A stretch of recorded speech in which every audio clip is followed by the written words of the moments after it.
Hi, everyone. As you probably know by now, my name is Holly Miller, and I am the president for the Honors College Board of Directors. Today, I'm here with Jack Stuckey, and we're going to be answering some of the questions you've asked us about what life is like in the Brinson Honors College. So, Jack, if you'd like to introduce yourself.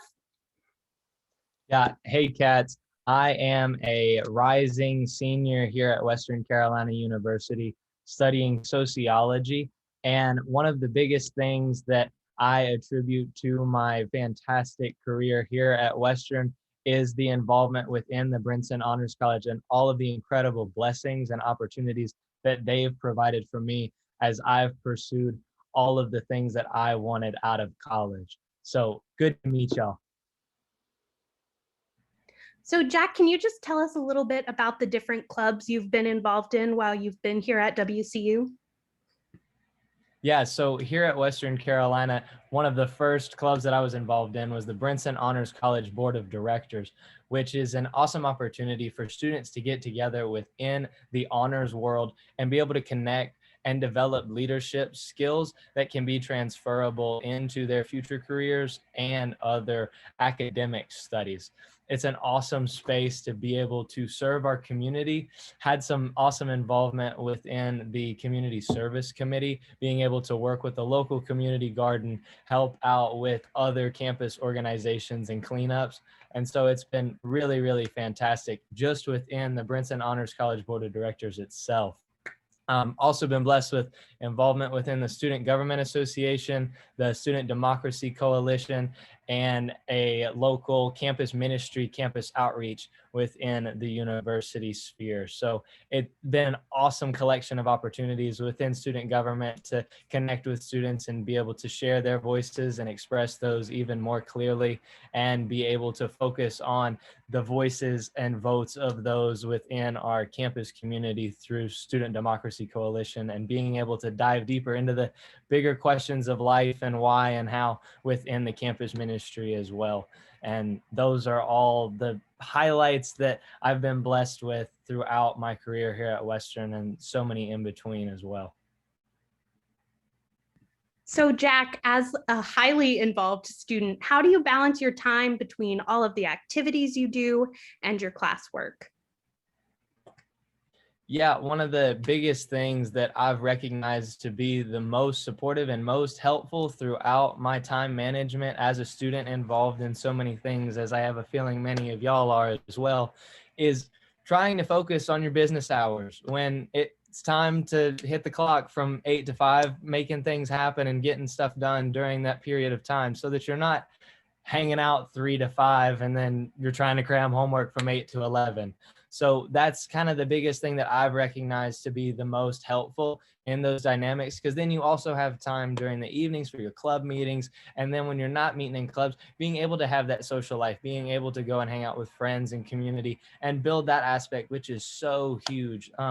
And another thing as well is prioritizing relationships, because whenever we got classes that are on Zoom and all that, prioritizing those face-to-face opportunities and not just sitting out and saying, hey, I'll get on Zoom.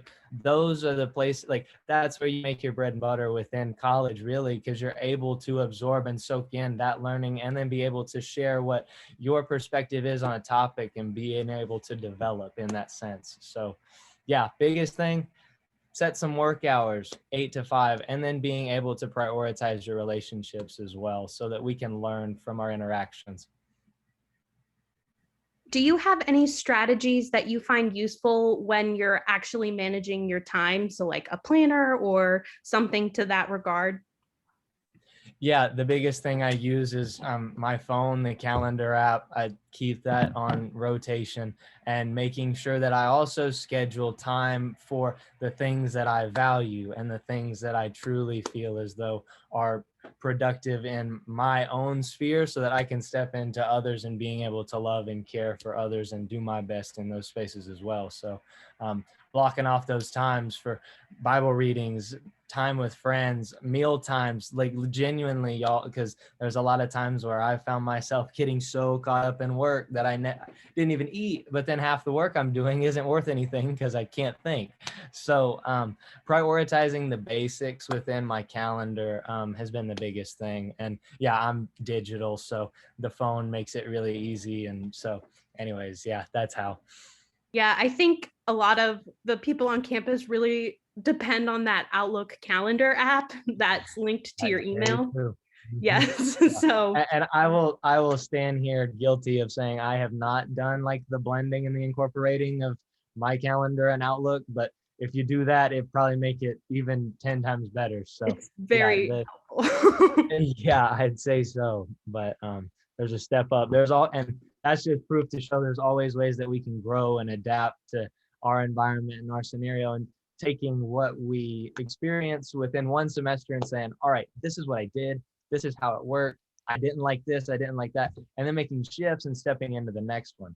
So that's trial and error, genuinely, is a big thing to take away from college, because that's what it's kind of built for too. It's like, okay, you got out of high school. Now here's 4 years of your life that really you get all kind of dynamic in a small little world so that you can go out into the big one. So you figure out how to work it. And yeah, so really at the end of the day too, whatever you feel called to do and like go at it 100% in college, and then realize, okay, I absolutely love this, or I'm not feeling this. I'm not feeling, because if you pick a career and you only do it halfway and you don't like it and you get a degree in it, then you're setting yourself up to be in that for a long period of time, and therein kind of set that tone for life. So anyways, that's my go 100% at it. And if you don't like, change it. That's why we got so many advisors. That's why we got these programs. That's why we've got the Honors College, to be able to touch all those opportunities.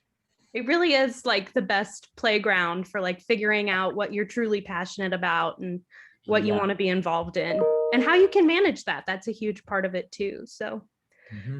Mm-hmm. do you feel like you still have time to do things with your friends and take time to take care of yourself, even though you are very academically and extracurricularly involved on campus? Yeah, I feel as though I do have time to do those things, especially when I let go of my perfectionist, gotta have everything to a T, because that at the end of the day is what can suck away all of those relationships and opportunities. And I think when we find that healthy balance, that's where we find the most joy in learning from what we're pursuing within the Honors College. So to say, yeah, you can nail it all and do it perfectly and have a social life, that I can't sit here and freely say that, but I can tell you that when you give your very best into your classes and take the time when your brain is absolutely dead and you don't know what to type, to go be with your friends and take a breather, it pans out very well. And I think that's the biggest thing too, because shoot, I mean, if you work without loving what you're doing, then the work is really worthless. And if you got to have a balance. And I think that's huge, because our brains our brains can only do so much. And when we ignore them and say, no, I got to get this done, then it's probably not going to be worth much. So finding that healthy balance, because at the end of the day, your professors are human. The dean is human. The advisors are human. We get it. We understand. And stepping into each scenario saying, this is what I've got. This is what I've given. And the professor and advisor all being able to look and say, okay, what can we do with this? And how can we move forward? How can we grow from this, is the biggest thing. So, yeah. Yeah, I agree. I know a lot of our incoming students are very worried about the work-life balance coming into college, but I do think this past year, if we've learned anything from all of the Yeah. online classes and craziness, it's how Yeah. important taking time to be with ourselves and with our friends and the people we care about is. And so I think a lot of our professional staff and then, you know, our student leaders and our professors here at Western are very amenable to you taking your time and giving all you can, but also taking time to recharge your battery, because that's how you can put your best self forward. So Yeah. Exactly. And that goes back to the opportunity to change your plan within each semester. Like we have scheduling, we have advising for those dynamics, so that you can go at 18 honors hours for the whole thing and That's what you like. Again, like at the end of the day, I sit here on this call to whoever's watching this video saying, whatever you want to do academically, pursue it and go at it 100%. And if it's not what you're looking for, change it up. Like seriously. And at that point, you will find what you are passionate about. It will come to surface, and then you'll recognize yourself. Shoot, I'm getting to play while I'm working. Like it's the same thing. And so, like we said earlier, like college, as Holly said, is like the perfect playground to be able to do that. Because once you step out of college, it's like, okay, I'm gonna start this career path. Oh shoot, I started this career path. I got a mortgage. I got a car payment. I don't know what to do. So it's kind of a whole deal. But yeah, go babble on. Yes, Jack and I are talkers. So thank you so much for taking time to talk to us today and answer some of the questions. If you guys have any more questions for us that you'd like to see students answer throughout the rest of this video series, we are going to be doing some more interviews with students who are going to take the time to answer your questions. So please be sure to submit those to the form that we've attached to all of the emails with the videos in them. We would really love to hear from you. If you haven't joined our social media pages, please go follow the Brinson Honors College on Instagram, Facebook. We have it all. We're there to answer your questions. So please reach out to us if you'd like to. We cannot wait to go and see you this semester in August. Yeah. Go Cats, y'all. God bless. Go Cats.